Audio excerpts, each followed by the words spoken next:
I'd like to start by thanking Daniela and Samantha and Phil for organizing this session. I am very excited to talk to you about the R Validation Hub and the work that we have been doing to aid you in the process of using R in a regulatory setting, and of course, let you know how you can contribute. So this is a quick overview of my talk. I'm gonna start by telling you what is the R Validation Hub. I'll go quickly through the white paper, which talks about an approach to assess the accuracy of R packages within a validated infrastructure. And following this white paper and using this philosophy, I'm going to introduce you to two of the tools that we have been working on our package called riskmetric and the risk assessment Shiny application. And at the end, I'll provide you with further resources where you can obtain more information and how you can be part of the R Validation Hub. And of course, a disclaimer, the views, thoughts, and opinions expressed in this presentation belong solely to me and are not necessarily my employers or organizations or committee views or thoughts. So a little bit about me. Oh, excuse me, this is a very out-of-date picture. It looks more like this now. So I am a pure mathematician and a data scientist. I work as an intern for RStudio with Max Cohn in the title models team. I enjoy anything R. I have taken the certification for Shiny and Tidyverse, and I'm still waiting for Greg to put out more trainings so I can have fun taking them. I currently work at Biogen in an awesome team led by Bob Ingo. And I'm also part of the executive committee of the R Validation Hub, which now has 8 members. The chair of the R Validation Hub is Andy Nichols from the ASK. We have members from Merck, Biogen, Genentech, RStudio, Fastar. And the R Validation Hub was formed in 2018 and is part of the R Consortium working group. We have around 100 members from multiple organizations across the pharmaceutical sector. As you can see in the word cloud on the right, our members are Johnson & Johnson, FDA, Amgen, Eli Lilly, and about 100 total members. Now, the R Validation Hub is a cross-industry initiative to enable the use of R by the pharmaceutical industry in a regulatory setting, where the output may be used in submissions to regulatory agencies. Now, to support our mission, we wrote a white paper titled A Risk-Based Approach for Assessing R Package Accuracy Within a Validated Infrastructure. This paper was written by Andy Nichols from the ASK, Paulo Vargo from Janssen, and John Sims from Pfizer. And the aim of this paper is to propose a possible risk-based approach for assessing R package accuracy within a validated infrastructure. This white paper addresses concerns raised by statisticians, programmers, quality assurance teams, and others within the pharmaceutical industry about the use of R and selected R packages as a primary tool for a statistical analysis for regulatory submission work. Now, the white paper is based, or rather the definition that we use of validation in the white paper is based on the FDA definition of validation, which you can read more about in the linked article. And their validation can be separated in 3 main components: accuracy, reproducibility, and traceability. And the white paper, we focus on accuracy. We focus on this qualitative assessment of correctness or freedom from error. And on the white paper, we propose a risk-based approach to establish accuracy of those packages that are contributed packages. And so we make a decision between core versus contributed R packages. And core packages, we say that are those packages that are part of the official R distribution as formally released by the R Foundation. So this software is commonly referred to as base R plus recommended packages. Now, these packages are considered to be low risk, and we make this determination based on how the R Foundation develops the R language. You can read more about how the R Foundation describes and how the R Foundation takes their approach to developing the R language, their testing approach, and how they release versions in the link document. And we can, by reading this document, you may agree with us that the R core team controls R, like any of the companies that produces the commercial software that you may buy in this space. So the R packages are, the core R packages are very well controlled, and so can be considered to be low risk. Now, in the complement, we have those packages that are contributed, that are made by the community, which are about 70,000 packages now on CRAN. And the risk of these packages really depend on various factors, like how well is the package developed? Is it well tested? The packages may have varying software development life cycles that you should be aware.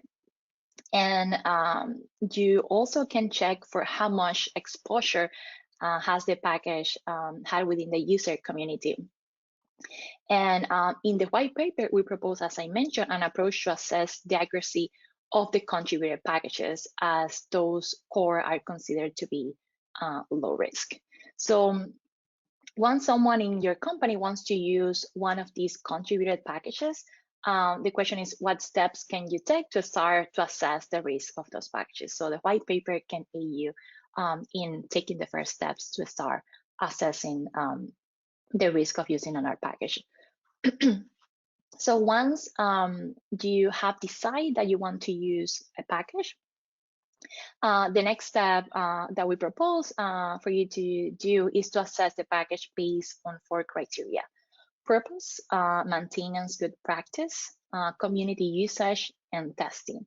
And so when talking about purpose, it is assumed that any package that we're talking about is intended to be used within a GXP workflow. So package directly manipulating data, creating graphics, or running a statistical model that forms part of the submission. We're referring to those. So in terms of risk, any package should be weighted equally, but we do recognize that modeling statistical packages deserve special attention. And we know that there is an innate difficulty to identify errors in those packages, in those modeling packages versus those, say, that manipulate data. So for instance, if you would like to test the arrange function of dplyr, it is easy to do. You can, or relatively easy to do, you can use a small data set to test this function and check that the corresponding column has been sorted correctly. On the other hand, statistical models are harder to test, and a statistician can roughly check that a model is correct, but not correct to the decimal places. Now, in terms of maintenance good practice, it's good to address the questions on how is the documentation of the package, is the source code public on GitHub or any other medium. And we do know that when you expose a package to the community, you helps reduce the risk, as even if the package has no tests, but it's popular, you know that it has been widely used by the community. And so lastly, testing is a crucial part of the SDLC and another maintenance best practice metric. In general, the white paper proposes this workflow, which you are encouraged to read more in our website, which I'm going to provide a link to at the end of the presentation. Now, before showing you the applications that we have been working on, I want to point out a misconception we're talking about open source software like R. It is important to note that no statistical software can purchase as pre-validated software in this regulatory context.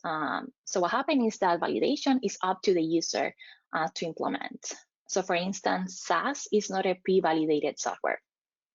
However, given the dominance of some of these softwares in the industry, many companies have collected evidence through a long period of time that details the testing and validation of functions, procedures, etc.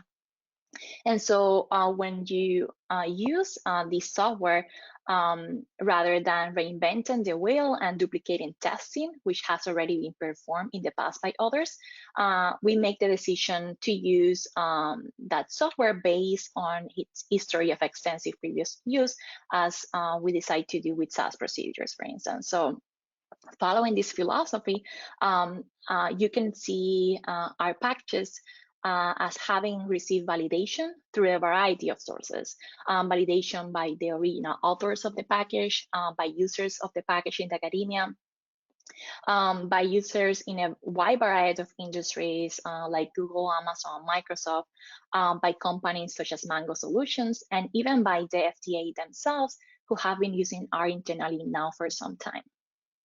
So in the same way that we can trust a long-standing SAS package, we can start thinking about our packages in the same way.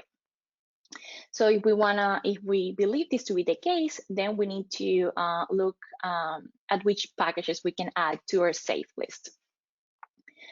To do that, we have been working on the riskmetric R package, which follows the philosophy in the white paper and tries to answer questions like who are the authors, how many times has the package been downloaded, does the package, is the package well tested, what is the test coverage of the package, is the source code public, and so riskmetric, as I mentioned, is on our package, which measures the risk of using our packages, and this risk is calculated based on a number of metrics that are meant to evaluate development best practices, code documentation, development sustainability, and community engagement.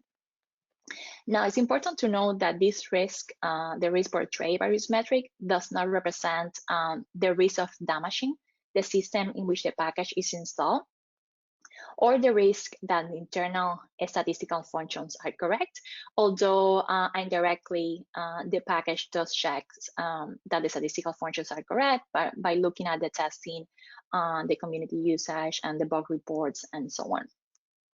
So if you apply the riskmetric R package to ggplot, you will obtain a low risk. So the lowest risk, the risk ranges from 0 to 1, 0 being the lowest risk, 1 being the higher risk, the highest risk that you can get. With ggplot, you obtain 0.2. So that is a low risk. And if you use a new package like rules from the tidy models, which it's a new package created this year, if I'm not mistaken, you will get a high risk.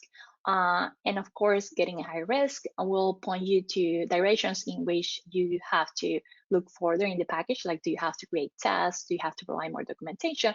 But in general, this doesn't mean that you can't use the package, but rather that probably you have to make more tests. And so let's take a look at the functions inside riskmetric, or the main functions. And as I mentioned, the package is on GitHub in the link provided. Feel free to contact us to contribute. We're always looking for people to help out build this package. And so if the package is on GitHub, as I mentioned, and not on CRAN yet, and so once you install the package using DevTools and you load it, you can follow our workflow, which starts by finding a source for package information using the package reference function. And it will look for packages installed, local installed, or on CRAN or Git. Once you have applied the package reference function, you can move on to assess. So what that will do is look at the different metrics and find information for the different metrics. For the metrics has vignettes and are news currents and so on. And lastly, you can apply the package score function, which will score the package based on the assessment criteria on those metrics. Then the results will be assembled in a data set that contains the overall risk and the other metrics. So as you can see below, you will see the output of metrics for to improve how it looks. Let's use Cable Extra, and there you can see the different metrics. So we have, for instance, so each column is information, some new information about the package, and on the rows we have particular packages. So we have ggplot and rules. You can see the version that we are assessing, the risk as portrayed by riskmetric, the downloads underscore 1 year, which measures the percentage of the number of downloads in the last year. So you can see how much has ggplot been downloaded versus roles and so on. Now, as you can see, reading the metrics on this table, although we have used Cable Extra, is maybe hard to understand, and you cannot interact with the risk and with the packages. So to provide a better user interface to deal with the risk, we have been working on a Shiny application called the Risk Assessment Shiny application, which provides you a framework where you can interact with the risk, provide comments.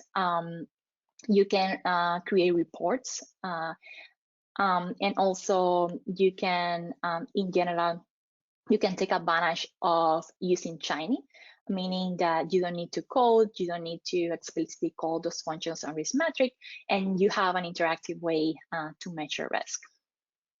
So I'm gonna do something risky. I'm gonna try to show you how the application looks like, give a quick live demo.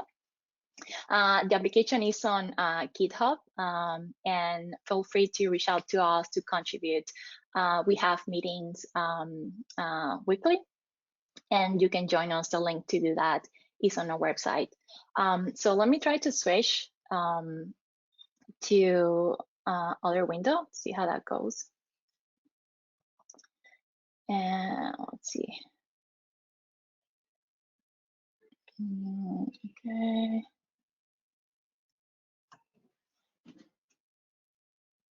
Let's try that. Okay. Okay, perfect. So once you load the application, this is how it will look like. You can provide a user ID and a role. When you click proceed to the application, you can upload a package, and the structure of the CSV file is, as you can see here on the screen. You can download this template and use it for the application. For the sake of time, I have uploaded 3 packages. So if we take a look at dplyr, for instance, you will see the same metrics that we saw on the table portrayed here, but you will have more information into what the metrics mean. And instead of seeing 0.9, you will see a percentage as you will expect it to. So it will tell you, does it have vignettes, is it news current, how many exported objects there are. It will tell you the percentage of bug closure, does it have a maintainer. And so let me do this. When you can also look at the number of downloads in the last 6 months, 1 year, and you can see that dplyr is widely popular. So you can provide comments on the metrics, and once you provide comments and are happy with how the metrics are portrayed or the risk of the package, you can provide an overall risk, low, medium, or high, depending on your assertion of the package. And after you do that, you can download a report containing all the metrics, the number of downloads, and your comments on the package. So the application has other functionalities. that you can play around with. And again, the application is on GitHub, so you can feel free to do so. So let me switch back to the presentation. And okay, so let's see. I don't know if this is the right one.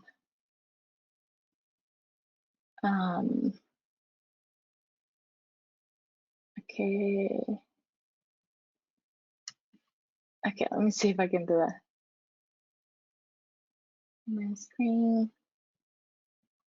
Samantha, can you check with me that you can see the screen? Yeah, so I don't see anything yet. Here, what if I try re-assigning you as presenter? Okay. Maybe Sure. that would do something different. Here, let me quickly try that. Okay. There we go, and then change presenter to...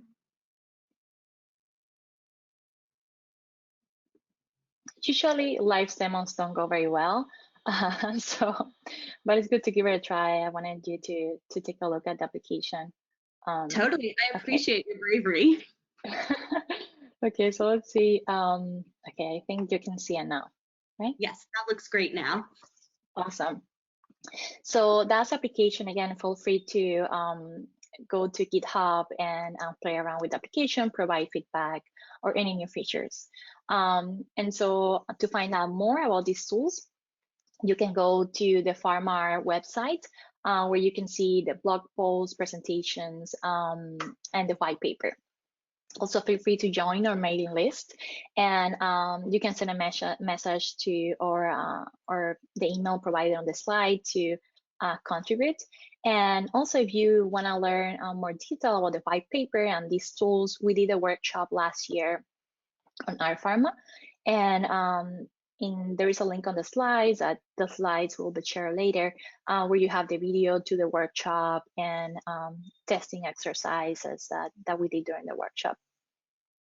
And I like to end by thanking the Validation Hub and the contributors of the riskmetric package, Doug, Dylan, Eric, Eli, and I'm pretty sure I'm missing some contributors, and the contributors to the risk assessment package, to the risk assessment, application, especially to Robert, Aaron, and Maya, who have been working with me on the application. And I'd like to thanks to RStudio and Progoja for organizing this Pharma X session, and to all of you for coming to the session. Thank you.